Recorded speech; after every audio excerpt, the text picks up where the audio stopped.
Hello friends and welcome. Patch 7.37D came out last night and I haven't really been making a bunch of videos lately. I just haven't really felt like it. So I am going to info dump in this video. It might end up being a little bit rambly, but I'm just going to share a lot of thoughts on the meta and how I think this patch will affect it. But of course, right, it's going to take some time to like really sort all that stuff out. So it's just kind of like my thoughts on it right now. So we're going to start with item changes. There's some pretty significant stuff here. Arcane boots, I'm going to get back to because I think it will make more sense if we come back to it in a second. So first I want to talk about auras. So Crimson Guard got a 1 second duration nerf. Guardian Greaves as part of this Arcane nerf that we're going to talk about in a moment. Arcane Guardian Greaves are 100 gold more expensive, which is not like a huge deal. Pipe of Insight is 2 seconds less. So starting with the auras, actually, you know what? I'll throw in Pavis and Solar Crest because these kind of all come together. So Pavis also just kind of like nerfed the health down, or the barrier down a little bit on the Pavis along with the duration, and the mana cost goes up a little bit. And then the Solar Crest, so the actual health you get, the person who has the Solar Crest, that's down by 25. The duration's down a little bit, barrier down, same with Pavis. Overall, still fine items. It's like small nerfs to what is essentially the aura meta, which is that you want one hero, probably the offlaner. Like, if you can build all three, fantastic. If you can build Crimson Guard and Pipe, that's fine, because odds are one of the supports can build Guardian Greaves, one of the supports is going to build Pavis Solar Crest. That's what it was in 7.37C. And this just really worked out quite well because a lot of the range carries were going Gleipnir, so then the timings all worked out well together. You would hit a power spike, depending on your draft, right? You would often see some teams hoping that around like 15-ish minutes, they'd be pretty strong and you just can't fight them because they have more auras than you do, either because your draft does not build as many auras or just off the lanes, right? They have 1 or 2 aura items sooner and they're grouping up and they're fighting. And when you're fighting with the pipe and they're fighting without the pipe, like, you win, right? Like, you know, basic math, whatever. You just have like that much extra magic resistance and the barrier to work with. So you win the fight, you take the next objectives, and it just snowballs. In particular, the early Roche, which in our pub games, right, doesn't happen until like 30, 40 minutes, but in the pro scene, pre-20 minutes, especially with like a Beastmaster and then certain other drafts, Bristleback, very possible. Slightly after 20 minutes, also very possible. And so when you could get these auras and the Solar Crest and the support items to all line up, you could do Roshan, you could do Tormentor and Wisdom Rune, steal it from the enemy, fall back to your own. And it just quickly led from like pretty close game, but you hit your aura timings first, to like it's now a 10k lead for that team. So auras, really good. I don't know if the nerfs to these aura items in particular are enough to completely kill off the aura meta. That is something we're going to see going forward. I still think they seem kind of strong, but let's move on to the next point first.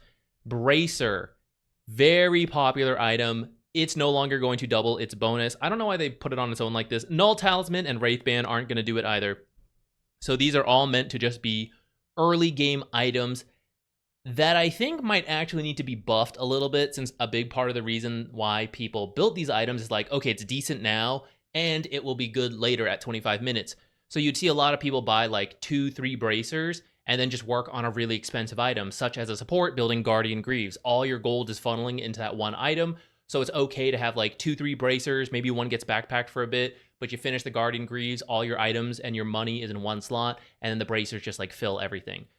Bracers gave a bunch of health, which then doubled at 25, which is great, but they were even more effective because of the aura meta, and you're getting extra armor from the Crimson Guard aura, from Guardian Greaves aura, magic resistance, from like the pipe, your own Solar Crest, and the barriers, and the like Glimmer Capes, right? All those resistances that the teams were building then made the bracers even better. Now, like, even with the aura meta, let's assume the aura meta stays, the bracer not doubling is, I feel like, gonna kill the item. I could be wrong. I think in the right games, you maybe still build 1 or 2, but you won't see like both teams with 8+ bracers, which was pretty standard in the pro matches just before this patch, just because it was such a good item to build early and then work on those other items we talked about to try to hit that timing and then just like snowball it off of this huge chain combo of objectives. So Arcane boots, we're still going to talk about a little bit later. First, Gleipnir. So the Gleipnir is now 300 more gold expensive on the recipe, which I like because a lot of times, like, you build the Maelstrom or some supports who were building it, you build the Atos, and then you finish the next item, and in a progression item, you would think like, yeah, get component 1, get component 2, then get the recipe, and then you combine them to the next item. The recipe cost was so small that a lot of times it's like, get item 1, Maelstrom, farm the Atos, and it's like, well, I might as well just finish the recipe now. See, it was just like Maelstrom, Gleipnir, Atos, Gleipnir. And I don't know, there's something about that I don't really like. There's like no show of progression to the enemy team. Like, you know it's coming, but it's just like, yeah, here it is. Like, I don't know. I didn't like that. So I like that the recipe's more expensive and you're more likely to see like this separate stage of the item, which is like Maelstrom, Atos, now Gleipnir. Like, it's more scattered. I don't know. I guess the reason it bothers me so much is because like Gleipnir is a huge step up compared to either of its components. The AoE root along with like the chain lightnings and all that, very powerful item. So I think really being able to see the progress of it is important to the enemy team. This item is nerfed overall, 5 damage, attack speed 5 down, health a little lower, chain lightning a little worse. Actually, 20 is kind of significant. Gleipnir will still be decent in my opinion, but not, maybe not, you know. It's always hard to say with these kind of patches, which are relatively small. It defined the carry meta, which is that you wanted a ranged carry who could build Gleipnir. And it works with the aura timing we were just talking about because the auras are starting to come online between 10-20 minutes. Like the first auras around 10 minutes, and then like you finish your combo of like solar, pipe, crimson, guardian greaves, whatever, closer to like the 20-ish minute mark. And that's around like when you want the Gleipnir to be online as well for the supports, or sorry, for the carries who are building it. Depending how good of a game and like whatever else you have to build, right? It moves around. But like that's the idea. It's like all these items coming in this earlier phase, and the carries ready to join with all the auras and all the bracer supports. And they're ready to fight. And Gleipnir is just so useful. It is an AoE root. It is helping to damage. It is a farming item, yet it's also a fighting item. And that's why ranged carries, one of the reasons, ranged carries are so much better than melee carries right now, because a melee carry doesn't really want to build Gleipnir. Maybe a Maelstrom, but the Gleipnir is just kind of weird for melee heroes. So more often they want to build Battle Fury, but Battle Fury is not nearly as good of a fighting item as Gleipnir is, which is giving you health, damage, utility, like everything you want in the Gleipnir. Partial True Strike, right? Like Gleipnir has it. The Battle Fury, it's useful, but it's slow. You finish the Battle Fury, and then because it's such a farming item, you have to continue farming, which means your team's trying to fight with the auras and the enemy team with a Gleipnir, and you're like, well, hang on, I still have my Battle Fury. I still got to go farm like 2 more items, and it just misses the mark. So Gleipnir was just way too good to pass up, and that's why there's so many range carries compared to melee carries. In order to actually group up and do things, you need mana. So yes, we're finally back to the Arcane boots, and actually also this Null Talisman change. A lot of carries were actually building a casual Null Talisman because it helped with the Gleipnir mana cost that they would have, along with their general farming needs from their like spell usage. So the casual Null Talisman was great, and the fact that everyone built Arcane boots was fantastic. I'm going to pop up this very like quick and ugly table. We'll see. This feels like a very small patch. I feel like there will be a bigger patch in the nearest future. Maybe we'll do some nerd math breakdown on Arcane boots. I'm just going to pop up this like real quick and easy chart for you guys if you want to see it. But essentially, one, Arcane boots are 100 gold more, so it's going to take, if you think about it, like 1 more camp to spawn if a core is building it, which means technically like 1 more camp, maybe not that much time to farm, but maybe you have to wait like 1 minute for the next camp to spawn to get that 100 gold. It is farming another creep wave, like 3 out of 4 creeps, right? Maybe you miss a CS. So you can kind of see the literal timing of Arcane boots being pushed back by like 30 seconds to a minute, depending on how you're getting your gold. But then the actual item, 0.25 mana regen instead of 0.5, so that is being cut in half. And then the active going from 175 to 150. In a singular instance, these are relatively small, but think about Arcane boots in the grander scheme of things, which is why I'm going to pop up that ugly chart. So Here I'm comparing the old burst mana active, assuming you use it off cooldown, which it is a 55-second cooldown. It essentially translates to 3.18 mana per second for the old arcane boots, or 2.73 for the new ones, and then the passive mana regen there. So now the new total mana per second if you're using the active constantly, 3.68 to 2.98, which is 0.7. So as part of grouping up in an aura, if you think about it, something that is very common to see is like, you have the ultimate, Doom is available. I'm blanking on literally every other ultimate in Dota, but you get the idea. The ultimate is available. Snapfire ult, Mars Arena. Okay, there we go. We're starting to, some playmaking ults. You have them available. You go and use them. You pop all your auras. You pop all your spells. You take the team fight, and then you kind of chill a little bit for about 1 to 3 minutes. It depends on the exact cooldown. Now, obviously, that's not like a perfect rule, but you kind of see that ebb and flow in Dota play. Arcane Boot helps to enable that. And if you imagine about a 2-minute cooldown on the ultimate, what you're actually missing now is about 85 mana, which is 1 spell. In a singular instance, maybe not a huge deal. But then you do this cycle again, right? Like, we got a fight, we took over their map, we farmed, but maybe now I have to use 1 less spell in the farming, so I steal 1 less camp. Or maybe because I used it, now I have 1 less spell to use in the next fight, and my ultimates are ready, but I can't use my full spell combo, so can I really take this fight even though I have the cooldowns? Not really, right? So this is where the Arcane Boots really come in. Not just 1 pair of Arcane Boots, but you often see 2 or more on a team, because everyone groups up, and that means the Arcane Boots has extra value. It's not just for yourself, the support who's like walking around, or the core who's walking around. It's when you group as a team, you all fight, and then they're like, all right, everybody, activate your Arcane Boots, and you go, pew, pew, pew, right? And you all gained like 400 something mana if you had like 3 Arcane Boots on your team, right? It was fantastic, but now it is going to give you less, which means it's going to slowly add up. In a single instance, assuming we're not just like building more Arcane Boots, then over time, like over the course of 1 or 2 or 3 like cycles, teams are going to have to go back for regenning in the fountain, or get more clarities, or mangoes, or rework their item builds to have enough mana to do things. So this Arcane Boot, more than like the aura change to me, is what will slow down the tempo of the game, is that people will not have the mana they need to take the team fights, or after the team fights, they will not have the mana they need to rapidly farm the enemy's half of the map and then fall back to their own half of the map.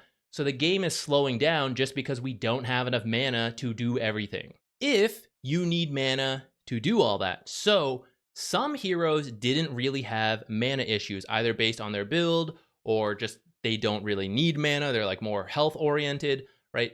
I imagine these heroes will see a bump in popularity. So will heroes who help others with mana, like Crystal Maiden, Keeper of the Light, Lion, Pugna, those types of heroes. They could also become more popular. Keep in mind, just because you don't build Arcane Boots doesn't mean you weren't benefiting from the Arcane Boots on your team. There might have been like 2-3 Arcane Boots on your team. Let's say 2, right? I'd say that's like a safe amount. 50 mana you're not going to have every time they both use Arcane Boots near you. That does add up over time, maybe force you to buy a Clarity. Spirit Vessel is actually getting a buff, 10 more heal, restoration, reduction, and you will always get a charge when you die. So not just when you're at 0 charges, but even if you had 2 charges, it will now go up to 3. I think the idea here is to make Spirit Vessel a more consistent item to help with a pick-off play style. You've probably experienced where you buy Spirit Vessel and you end up with like 15 charges because you're like, oh, I don't even need to use it. We're like stomping, right? Then it's like, you know, it's overkill.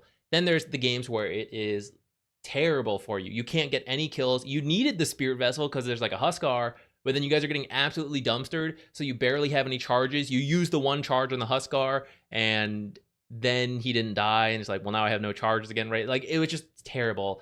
I think always getting a charge, even if you happen to get a lucky kill, like 1 or 2, and then you die, and now you're up to 3 charge, right? You just get a few more charges to feel a little more comfortable using it, and it doesn't like, I need this charge to absolutely pay off. I have to be like so certain they're gonna die before I can be willing to use a charge, right? Like, that just made the item kind of awkward in some games. So I think this change will help with its consistency, and comboing this with the rest of this, if auras are worse, they're literally worse, I still think we're going to see a lot of auras. But if some people maybe, skip an aura because like, well, I think it's a little worse and I think this item's like good enough, right? That means you're less likely to buy that aura and less likely to go for a grouping play style. People are building less bracers, which means I think burst heroes who look for pickoffs are likely to see an increase in popularity, because like they are the ones who are going to build items like Spirit Vessel because they're looking for kills. But when everyone is just grouped up with 3,000 health, that like it doesn't exist, right? Like you can't do it. How do you find a pickoff? It doesn't happen.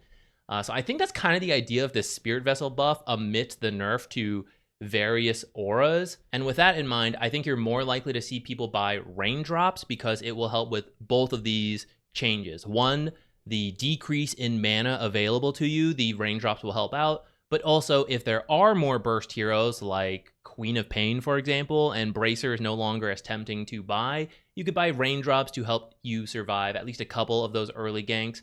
I know it will eventually break, but hopefully at that point you now move on to whatever next item you're trying to build. And in the meantime, you'll have the mana and you'll have a little bit more survivability, so you're not just like chain feeding right off the start. One neutral item change, Verdurous Dale, is having its duration reduced by 6 seconds, which is a lot, but I think it's totally fair because this is like the best neutral item in the game right now because everyone built Arcane boots and it's like, oh, I need health. Well, Seeds of Serenity, there's your problem solved. You get the best of both worlds. Seeds of Serenity is way better for health than any neutral is for mana. So it was better to buy Arcanes and get Seeds for health compared to buying Tranquils and then trying to get a neutral item for mana.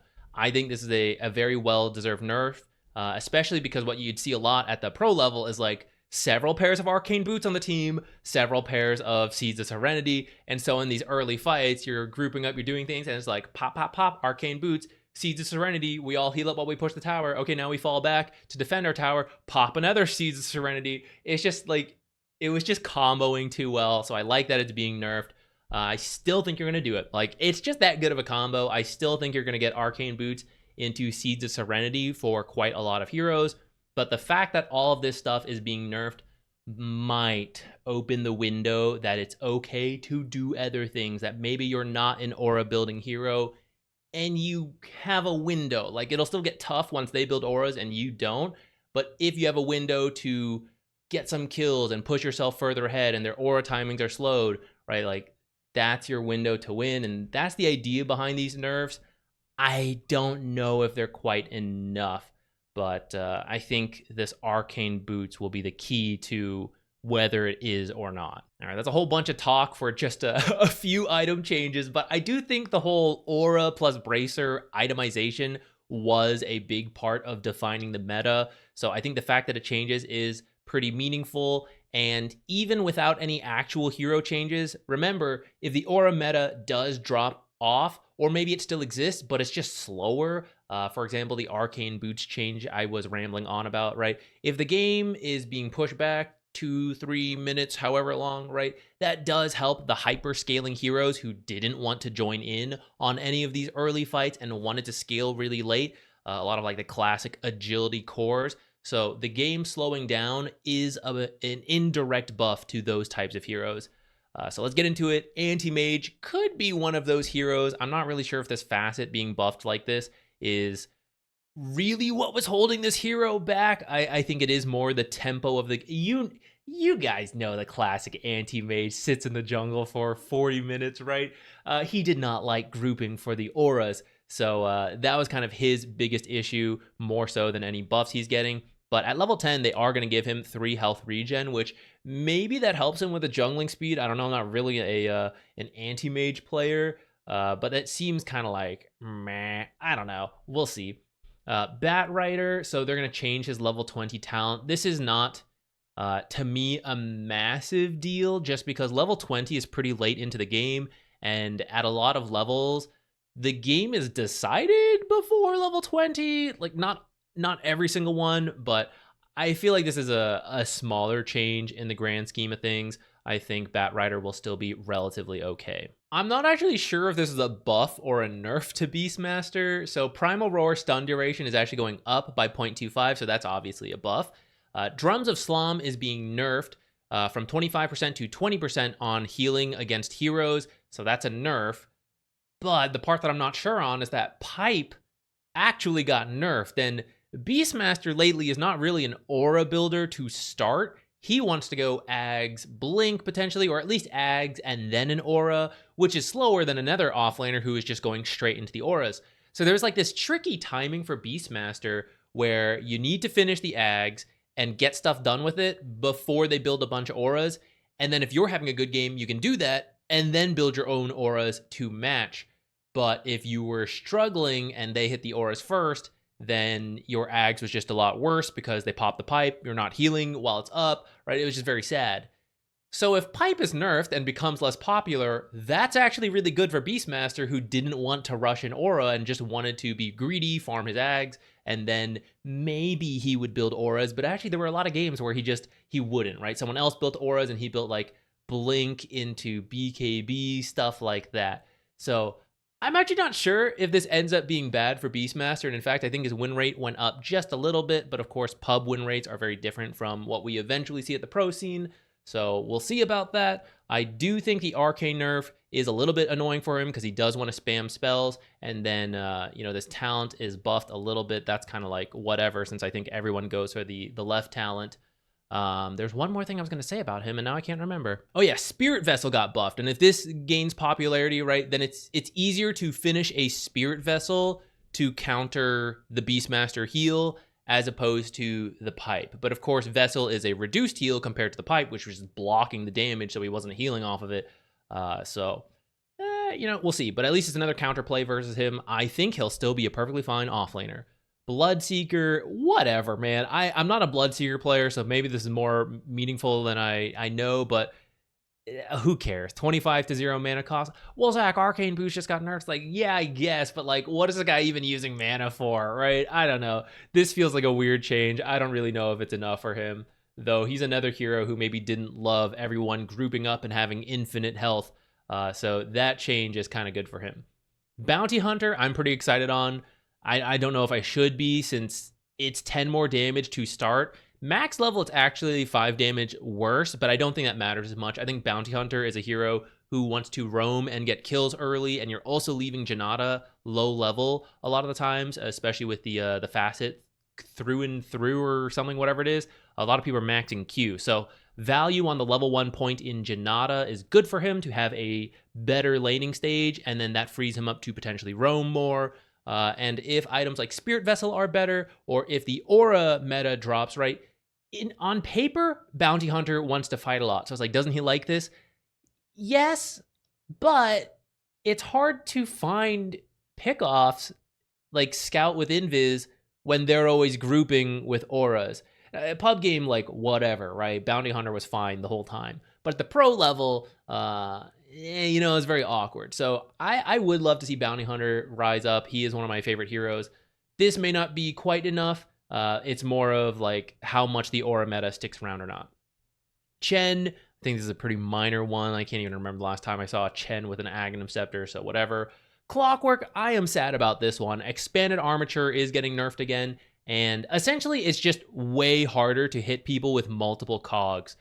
You're much less likely to see like the ping pong effect where you're hitting a hero with one cog and then they like bounce to another. You had time to like kick a third one at that point. It's just way harder. It's going to control where it places them so that they don't actually touch the next power cog. Now, if they're panicking, you'll still get a lot of bounces, but the high level players will absolutely be able to deal with this and probably only ever get hit by like one power cog at most, maybe 2, as compared to like 3 or 4, depending on your level of power cogs. So I am sad about that because I love this one, but it's pretty fair because it's kind of toxic to like lose all your mana to one like crazy power cog combo. So like I get it. I actually really like Hookup as an alternative facet in the right game, so I hope to see that one buffed in the next patch. Crystal Maiden, I think, will become a bit more popular. So one, she doesn't build arcane boots, right? She goes tranquils. She's not affected by the arcane boot change. Other people who are affected by the Arcane boot change, hello, I'm Crystal Maiden, I give free mana, right?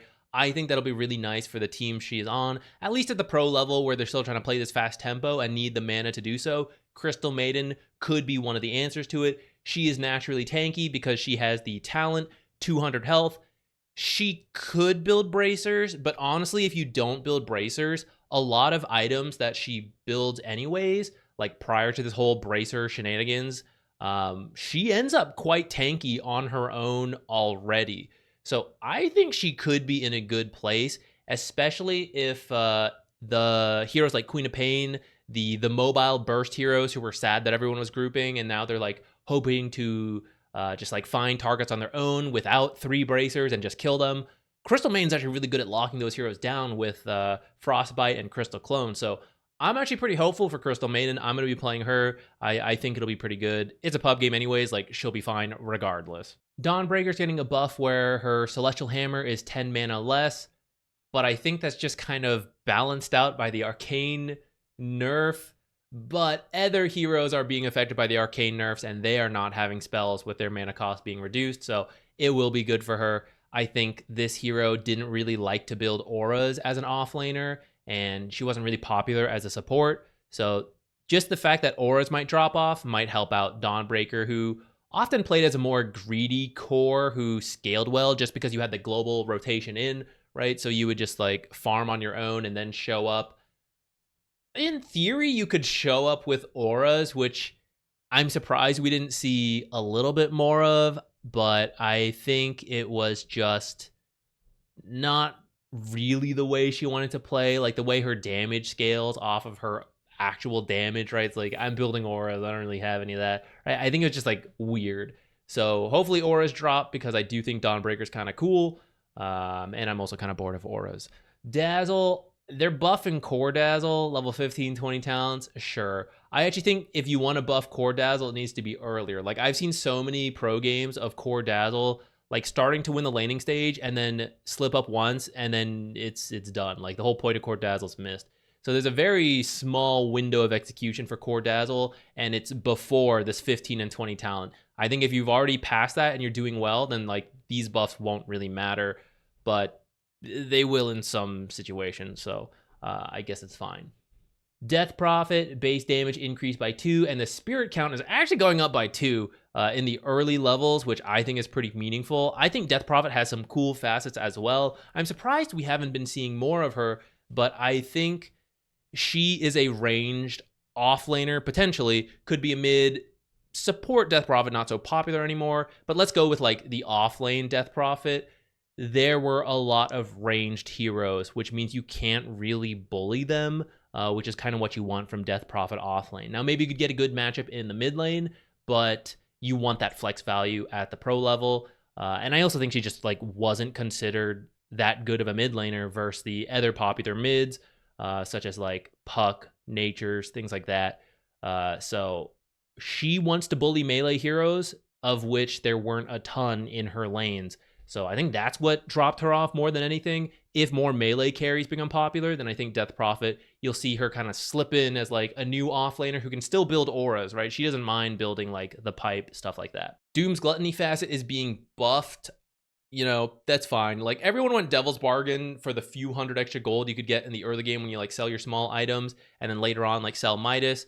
I think a very indirect buff to Devil's Bargain is the fact that other heroes are not going to be as willing to buy as many bracers as they were in the past, but Doom could still do it. He could still buy the bracer for the early game power and then sell them off for 90% value compared to what every other hero could do. And you could keep the bracers past 25 minutes and consolidate all your money into like expensive single items like Gleipnir, but now, you know, they're not going to do that. So it feels weird.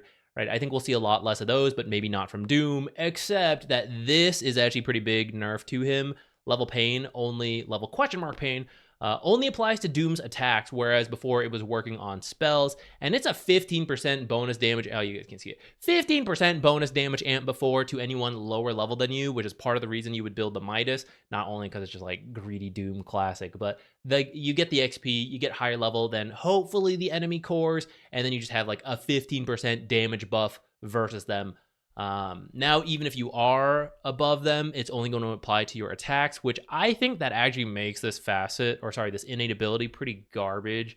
Because I know Doom does attacks, but like, let's be real, it's not a bunch. So I really think they should have just nerfed the amount of damage he got from it, as opposed to only making it on attacks, which I think will not matter that much in team fights. Dragonite was one of the few carries who was melee, but was not melee because of the ultimate. And part of the reason he worked is because of Fire Dragon, just giving him a ton of farming speed. The cleave distance is going to get nerfed. His farming speed will still be fine, but it's the extra damage in team fights where this will matter, and it will matter in cases. I kind of think he'll still be okay in terms of his own kit, but if Spirit Vessel does catch on, right, like that's a pretty good item versus him. And then depending what shift we have in carries and offlaners and different heroes, right, like he was fairly stable versus the existing pool of offlaners. But if we're swapping things around, like maybe Death Prophet's coming in, right, or who knows what else, if they are good versus Dragonite, then maybe he starts to drop down more than what this does. But in terms of Dragonite, just like, I'm pretty solid, I scale well, right? Like, I don't really think this is going to change that much to that. Drow is getting 2 base agility, which is typically quite good for any kind of agility carry. I'd say a bigger reason she wasn't huge in the meta is that she's not actually a Gleipnir builder. Despite being a ranged hero, she likes stat items, right? It's like the way she scales. But Gleipnir actually doesn't really give you any agility, or yeah, the stats are nice, right? Like, but it's not the type of item she wanted. So she's not really a Gleipnir builder. The fact that it's getting nerfed is actually nice for her. I don't know if she'll really be fully back in the meta, but maybe. Enchantress, this one is getting nerfed. The damage threshold is going up for Nature's Attendants. This will matter a lot in the early game where your health is not that high, and so it's just a little bit more damage before one of the attendants procs and starts healing you, which in one single instance, 25 damage, not like a huge deal, but as the game goes and you're taking like 1,000 damage, right? That would proc 4 instances before. Now it's only going to proc 3 instances, right? Those are the cases where it will matter more as you like start to add up multiple instances of overprotective wisps. Enchantress slow is going to be nerfed by 1.5 seconds at the start, which is not a huge deal because you do often get a couple levels in this early, so in the end it won't be too much worse than it was before, but obviously a nerf at those early levels. And then Sproink is going to go up a couple seconds. Nerf to the heroes overall, it doesn't really matter to you guys. No one, she's not a very popular hero in pubs. Grimstroke's getting a small buff to Tendril DPS. It's like fine. I actually think Grimstroke's in an okay spot. You could maybe use like a small buff, which I guess is what this is. It's not very exciting. Like small buff to his level 20 facet, which, you know, maybe there's like combos with fine art, but I don't know. It's level 20. It's really late.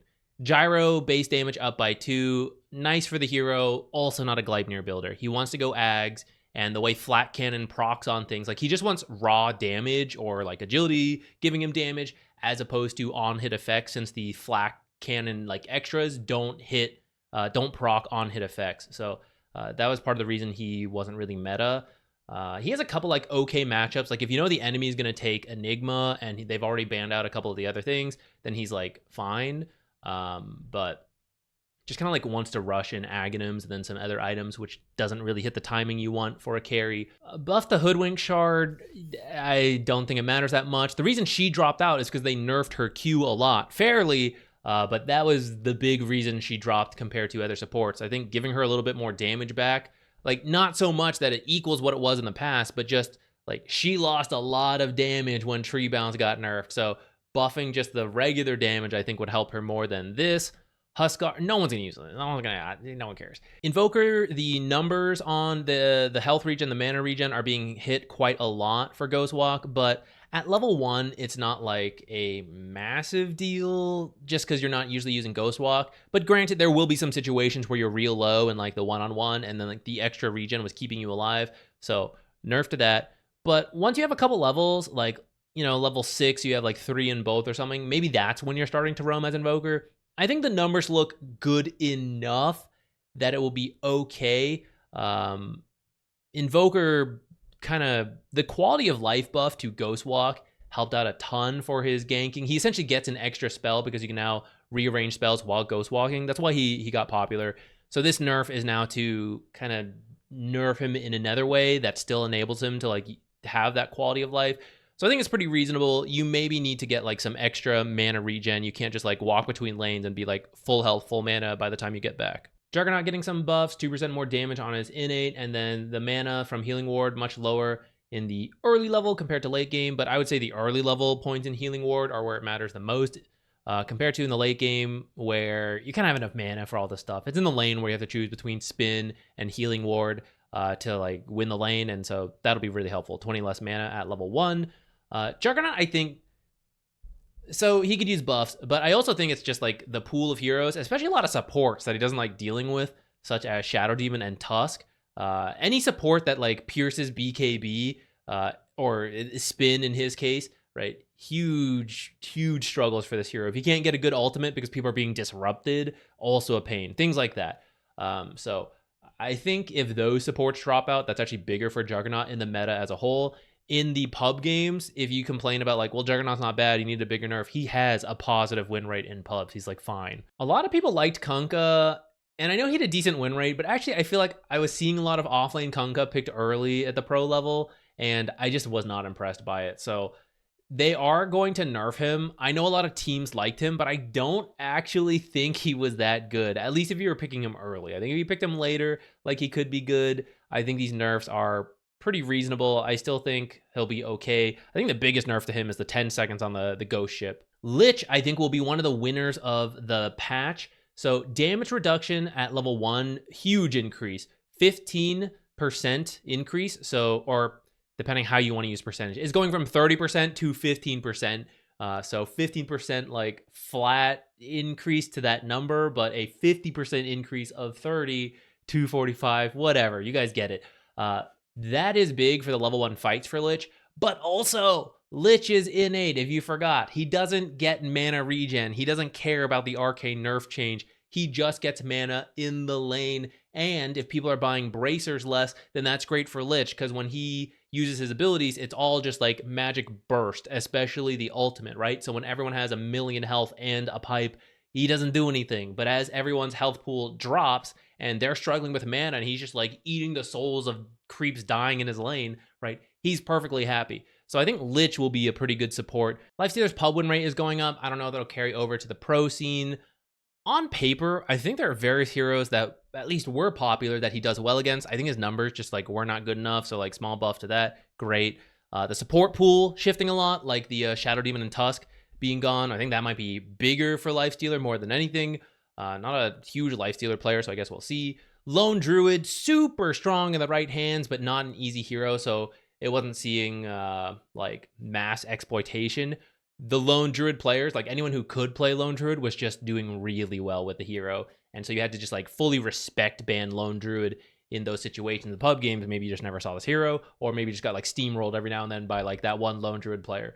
So to nerf it is not going to work on the neutral slot, which I don't think it was supposed to, but it was, and now it's not going to anymore. And also the stat bonus is going to decrease. Now at the end, 80%, 75%, pretty similar, but it's those early levels where Lone Druid is really dominant and a huge pain to lane against the bear that this matters more. So from 50% down to 30%, and then it levels every time you level your ultimate. So it will take a while, right? And by like level 1, level 2 ult, that's when this hero is like terrifying, and it's going to be about like 10% worse at that point, which at least will be nice. Talent nerf will make it a little easier. Sometimes that roar is just like really annoying to deal with. Luna, so she is not going to get bonus damage when hitting illusions. There's not even that many illusion heroes in the meta, so kind of a niche nerf. The main thing here is that the damage you get from the beam is being reduced by 1, which for the laning stage is really not that big a deal. It's more of like when you eclipse and you're pew, pew, pew, pew, pew, pew, pew, that it will add up. But it's just 1 damage. It's actually, I don't know, it's really not that much. Lucent Beam, just the regular ability, is being nerfed, so losing 5 damage at level 1 makes the laning a little bit harder, but also from 320 down to 300, that's more painful, not just because like in the singular cast you're losing 20 damage, but also the eclipse, right? The fact that the eclipse hits several times depending what level it's at, you are now losing a good chunk of damage. Luna is a range hero who does not build Gleipnir, and I know I've been saying that like this whole video. I was like, well, how does she work? She didn't need it because her innate ability became the damage. She didn't need to put points into that passive, and this facet, which just got nerfed a little bit, but I still think is okay, let her now max Q in the laning stage, which was stronger while still having the farming speed and the damage because it's in her innate ability. She still got glaives and just saves that new skill for later. So this gives her a really strong lane versus a lot of the popular offlaners. And even if it's bad, you just go jungle because you just have really good natural farming speed, better than any of the other ranged carries who are still like waiting for their maelstrom before they can start farming. So Luna just hit a really fast timing without the Gleipnir, and then she just goes with her team. She's perfectly happy to fight because she has Eclipse, and then she has really good building damage, especially as you push the high ground and like the glaives are bouncing everywhere, right? She didn't need Gleipnir to match the meta and join fights while still being like kind of a ranged hero. I know it's like the shortest ranged hero pretty much in the game, but she was still a ranged hero, which helped versus a lot of the melee offlaners. So there's a Marcy nerf, which I'm a little surprised by. She has games where she looks really good, but then other times where it's just like, whatever. It's nerfing the sidekick damage and then the bonus range. So especially for support Marcy, who can use it on her ally and then like, oh, well, I'm doing a pull, I'm like dealing with jungle camps, but you still get the buff, right? That's kind of like this is aimed to. Like, if you want to buff your ally, you actually got to be near them, which, you know, I mean, that's kind of fair. But I don't really know if she needed this nerf, but it is what it is. Mars is a pretty stable offlaner. He's getting a slight nerf on a level 20 talent, but I actually think he's overall buffed because Mars does not want to build auras. He wants to build like Blink, BKB, Yules, sometimes Desolators, things like that, right? He's a much more initiation and damage focused offlaner compared to the aura building offlaners, and that was sometimes like a very tricky thing to do. So the fact that auras are nerfed and are maybe less required is actually really nice for Mars, in my opinion, and I still think we'll see him in the pro scene because of that. Medusa has a very niche nerf, which is that the mana shield will now, like when the mana shield absorbs damage, it counts as canceling the blink dagger. Prior to this, the situation you would probably see in your pub games is that in the late game, maybe there's a swift blink on Medusa, and then because there are solar crests and glimmer capes, pipes, stuff like that, barriers, Medusa would absorb tons of the damage in the mana shield, and then the small amount of damage left would go into the barrier, which means she never actually took damage, and so she could continue to blink. So you could rush into a fight, take like 3,000 damage, and then blink away as the hyper-farmed carry instead of dying, and that's like, you know, not really fair. Sometimes at the pro level, mainly 33, he would get a safety bubble and keep the safety bubble, and then he would use the blink in the early game in the same way. Very cool. I'm gonna kind of miss that. Like, it's a very interesting idea, but not really how it's supposed to work, so pretty fair to change that. Solar Flare no longer increases daytime vision, not a huge deal, but will affect some team fights. The actual attack speed and damage is being nerfed by 10. I don't think it's a huge deal. The 2 seconds kind of matters because you really want to get a lot done in Solar Flare, and having less time to do so will make a difference. I think this is a fair nerf to Mirana. She was pretty popular. I'd say she like peaked in popularity and then she dropped again a little bit, but she was still pretty good, especially the people who liked Mirana core, and the fact that you could pick her early and still flex her as a 4 support, you know, just gave her a lot of picking power in the pro scene. So some reasonable nerfs to that. I think she's still pickable if you want to. And then the shard, this is another niche mechanic, in particular to Broodmother. So if you got the shard, you would leap at the spiders and hit like every spider and the Broodmother, press Q, and because of the damage the spiders would take from the initial leap and Starstorm, they would die before the secondary stars were supposed to land, and all the secondary stars would look for a new target, which is probably the Broodmother, and just like instantly delete her. This also happened to like creep waves sometimes or jungle camps, and it just led to like thousands of damage on a single target, probably an enemy hero, that, you know, is a little overpowered and is really more of a bug than like an intended feature. So they are removing that. Monkey King's getting a little bit more strength. They're trying to make Wukong's Faithful, you know, more appealing, and they're going to nerf Simian Stride by like 5% more health threshold, which it is getting a little hard to stay healthy enough to use Simian Stride, but I still think this one is, the mobility is so good. I don't know. It's going to be hard to pass this up, but having to be at 95% or higher is starting to be pretty annoying, because like just a spell or maybe like 2 auto attacks on the hero in the early game could prevent him from using Simian Stride. So it's getting a little bit more annoying, but I think the utility of this facet will still be better than this one. Muerta carry cares a lot about Pierce the Veil duration. How much you can get done in that, or how much the enemy can kite you in that time, kind of determines if you're going to have a good or bad game. So buffing that to just a flat 8 seconds will help her. Naga Siren mana cost on Deluge, level 1, not a huge deal, 5, but at max level, which you are typically maxing Deluge first, it is 20 more mana, and then keep in mind Arcane Boots also just got nerfed, right? So kind of painful for the hero, but if you have the mana, she still does the same stuff, so I kind of think she'll still be a pretty solid support, but she is tricky to run in pubs. But at the pro scene, I think it's pretty good. This max HP regen to the ult might be, I don't know, it's definitely painful. So 6% to 4%.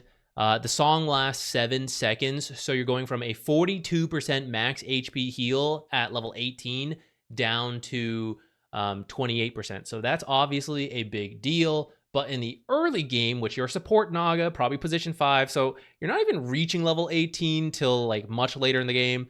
The early one from 2 to 3%, still pretty good, if not just like the same at the first level. And also, sometimes Song is just about catching people or resetting the fight more than the heal. So I still think there's enough utility here that Naga Siren support will still be, you might actually see it more since it's being nerfed. It's not always going to have to be banned, but it's going to be good enough to pick. Nature's Prophet, Ironwood Trant, you guys have seen it.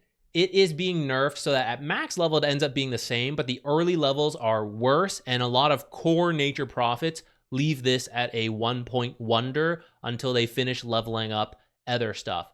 So now you will still have it. It will still be annoying, but it will not be as annoying. And because you're leaving it at level 1, it will not do as much to towers after you rotate in and win the fight. Kind of think this hero needs more nerfs, but he's a very tricky hero to balance. He's either broken or not broken. I kind of understand them taking like small steps with it. I still think he'll be okay. Maybe won't always be immediately banned in a lot of games. Necrophos is getting some decent buffs, but I'd say it's more like the pacing of the game and also the amount of like pipes and bracers in the game. I know he does like some max HP stuff, but like he still has some like flat nukes that everyone just has a ton of effective health versus magic damage is like very annoying for him. So that along with some of the heroes like Shadow Demon destroy him, Omni Knight actually that we're about to move to, right? Just totally nullify the ultimate. So it's more about the hero, the auras, but also the popular supports that hard counter this guy. So Omni, 5 movement speed off does matter a lot. This is a melee save hero, so positioning in the fight, very important, running in and out, that's gonna hurt him. But also in the laning stage, right, you don't have an easy like long range nuke harass. You kind of have to like chase in, commit, degen aura, just like run at them for a while. This 5 move speed hurts that. So does losing 1 strength. Healing Hammer being nerfed by 5%. I actually see a lot of Omnis take both facets. Like, I think both have their value. And now that Healing Hammer is being nerfed, I think you're actually just going to see the other facet picked up a bit more. Purification and Repel, both going to cost 10 more mana just at every level. And this is particularly painful because Omni Knight already struggles with mana. And now Arcane Boots are also being nerfed.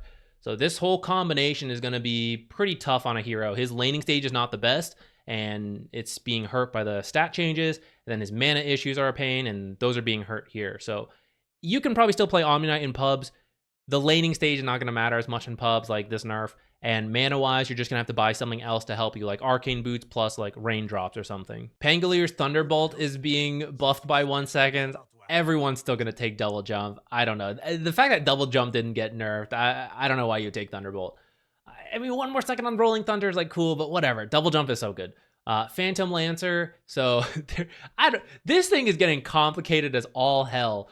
So now percentually, is this even a real word? Percentually is an adverb that means in a percentage. So effects that change the base damage in a percentage now also affect the base damage bonus provided by illusory armaments.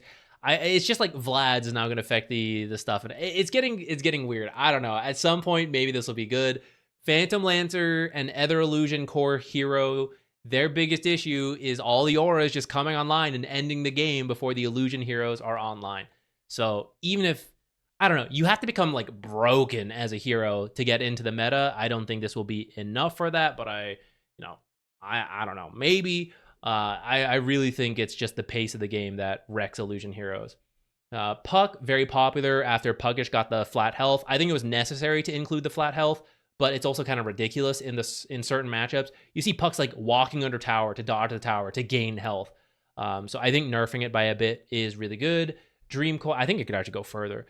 Dream Coil, though, is getting a nerf from 6 seconds down to 5 and then back up to 6, which, maybe in combination, this is enough. Pugna buffed the Siphoning Ward, which mana is being targeted in this patch because of the Arcane Boots, right? So if you can restore a little bit more mana for yourself, which then helps you restore the mana to your allies, maybe that could be pretty good. Ricky, toggling items will no longer break Cloak and Dagger. That's cool. It's a good quality of life. Mid Ricky, I think, is actually close to being legit. It's still just the overall playstyle of the groupings that are tough on the hero. The execution must be very clean in a pro setting, in pubs, whatever.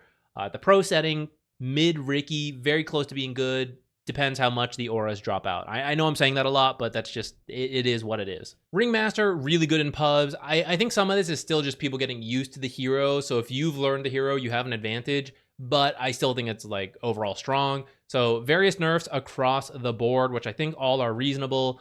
Escape Act is now dispellable. So this is more applicable in late game situations because you still can't target the Escape Act. So Enchantress has a dispel, but you can't target it. So she can't dispel it. So it has to be an AoE dispel like Oracle's, or it has to be an existing dispel such as Nullifier or Shadow Demon ult, which Nullifier, right, that's the one that could enter any game potentially, and that happens more in the late game situations, so you can't just save your carry in the like carry one-on-one and they can't do anything about it. Nullifier will now allow them to kill your potential save target, and then Wheel of Wonder having a shorter automatic explosion time, I think is fine. It won't exist as long as a team fight, which I think is a really big deal. Sand King is one of the most broken heroes of the last patch because he has good matchups, and if he doesn't have a good matchup, he just creep drags and uses Dust Devil to farm that wave while also running away from you so you can't punish him, and also running to different jungle camps to just farm insanely fast. He is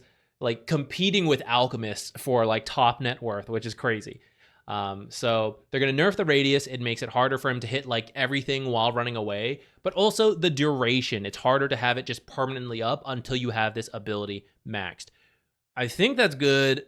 I don't actually play Sand King myself that much, so I don't know exactly how hard it is to do what he was doing with this reduced duration.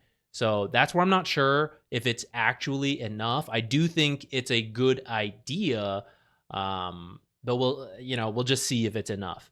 I think this is like, it's good, but it's like minor compared to this, what this could potentially be. Also for Sand King, he can build auras, but he didn't have to. There was like a Blink Bloodstone build that's really popular, some Aghanims into like Daedalus, so like wacky stuff like that. That's actually kind of good, right? You might just see him move towards that build, and he's like, oh no, I can't build auras for the team because they're not good. Ah, that's too bad. Right, so this might be okay for him, especially enemy teams building pipe was very good versus Sand King. So I think this is a hero who's pretty neutral on the fact that auras might be getting worse. Shadow Demon, Promulgate being nerfed again. By the guys, if you forgot, it used to just be 20% at level 1, and now from there it is down to 9%, just because it's that good of an ability. It's pretty crazy. It was just a flat 20% before. So that is a very reasonable nerf, and now at max level, which a lot of people were maxing this second, it's going to be 15% instead of 20. I think that is okay. Shadow Poison having reduced vision is good in terms of like reducing his utility, so it's also fair. But His ultimate is still very unique, screws over the aura meta, so if that's still popular, then expect to see Shadow Demon still being picked up. Small buff to Shadow Shaman, okay, you know, I think his utility compared to the other meta supports was just not as good, and I don't really think this changes that. Snapfire, slightly lower cast range on full bore, which is good, but 1300 will still be plenty, and then some nerfs to her talents. I feel like Snapfire will still be a perfectly fine support. Sniper support probably is dead, so Scattershot is taking the level 1 shrapnel damage from 120 down to 90. 30 damage is painful, but then remember, it's 3 charges, so it's actually 90 damage off of that level 1 combo, and that makes it much harder to use. At max level, it is still 300, so I think in your pub games where those early levels never mattered as much, might still be okay, but especially at like higher level Dota, where all this stuff matters a lot, this is a huge change to level 1, and it's not being compensated in anything else. In fact, he's getting a slow nerf to headshot as well. So I think support sniper's probably pretty dead. I think core sniper in the right matchups will still be okay, because the headshot slow will not be that big of a deal, especially because he's going to max it pretty early. And core sniper frequently takes ghillie suit, core being mid, by the way. Carry sniper's not really a thing right now. But the fact that support sniper is dying out means that sniper as an early draft pick will not be very appealing anymore, because it probably has to be a mid, and now you know you're playing against mid sniper, and it's like, okay, let's plan accordingly. So you'll probably see sniper still picked up in the like end of the draft if it's a good sniper game, but not early on, because the flex for support I think is going to be pretty dead. Techies, everyone's favorite hero, I'm sure. Proximity mines, base recharge time going to a flat 15 seconds. This may not sound like a lot, but just keep in mind this ability has charges. So over a 10-minute period of time, 19-second base recharge time would give you about 31 uses compared to 40 uses of the 15 seconds. So 9 more proximity mines in a 10-minute period. Or another way to think about it, a very powerful gank is to blast off into the triple proximity mine around the target. In the 19-second base recharge time, you can do that every 1 minute, but with 15 seconds, you can do it every 45 seconds, so it really speeds up the potential threat to enemy targets by changing this. Broken record here, but Techies does not like the pipe and does not like the bracer meta, because he impacts the game through magic burst. So the more those items are nerfed, the more Techies is going to be popular. He doesn't mind playing the like group up and aura stuff, but the amount of health in the game was not something Techies liked. Like pipe, glimmer, sure, he can work around that, always has, always will, but the bracers plus the pipe was just a bit overkill for Techies. Tidehunter's going to dispel a little bit more frequently and have a bit more damage on Ravage. I think that's pretty whatever. Timbersaw, a little bit less strength, a little bit whatever. Treant Protector, a little bit less move speed in the trees, and then 5 less damage / heal per pulse, which it's 5 pulses, so it's actually 25. So, you know, not bad in terms of a nerf.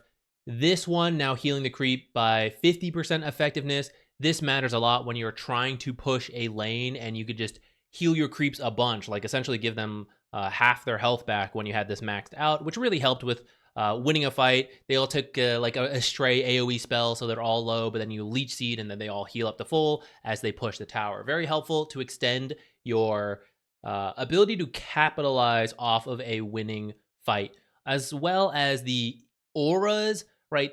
Not only is your raw HP more effective when you have a bunch of resistances from all these different auras, but also any heals you get. So it wasn't just a like 60 heal per pulse, it was 60 plus all the various armor and magic resistance, so it's actually like a 90 heal per pulse, right? That was very good for the hero. So another hero that just really fit this synergy of auras and healing and all that jazz. Troll Warlord is getting some talent buffs. They're on the more minor side. He is close to viable. I just think he's not as stable as a lot of other carries, because you can play the lane in your ranged form, but you're still not really a Gleipnir builder, so you often still go for like a Battle Fury, or you're skipping it for more fighting items, but you can potentially just get kited hard, and Crimson's popular and absorbs a lot of his damage.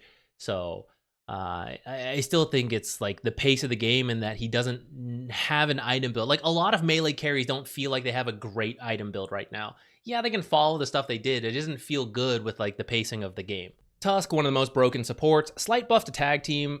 Sure, I think the bigger thing is nerfing Drinking Buddies, which was pretty much a free blink when you put it on the alt cast behavior. So if you needed to save someone, you could just alt cast it, and just like fling yourself forward and then snowball. Or if they were fighting, you could pull yourself in and then punch the target they were fighting, right? It just gave you so much free utility along with everything you already had. And then you could still build a blink later to be like, blink into the fight, punch initiate, Drinking Buddies out to a creep, right? It's kind of crazy. So now when you try to use it that way, it's going to have 50% of the base spell's cast range. So 450, which is much shorter, and I think a very reasonable nerf to this. I still think you'll see Tusk just because he's like that good of a hero, but much less Drinking Buddy shenanigans. He will more likely have to buy Blink again, which I think is fine because bracers are going to drop off, and Tusk was building like 3-4 bracers and Solar Crest and then maybe getting a Blink. But now if everyone is no longer buying bracers, he could go back to his Blink build. But other people will be doing other stuff too, right? He's not the only one who's building bracers. So we'll see if that ends up like balancing out for him, but I think this is very reasonable. Underlord Abyssal Horde is being rescaled a little bit, so stronger in the early game, but worse in the late game. I think that's fine. It'll also do less last will damage, which is... I think that's fine. I'm not sure if I even notice it in a lot of situations, unless you accidentally kill a bunch, which I guess could happen.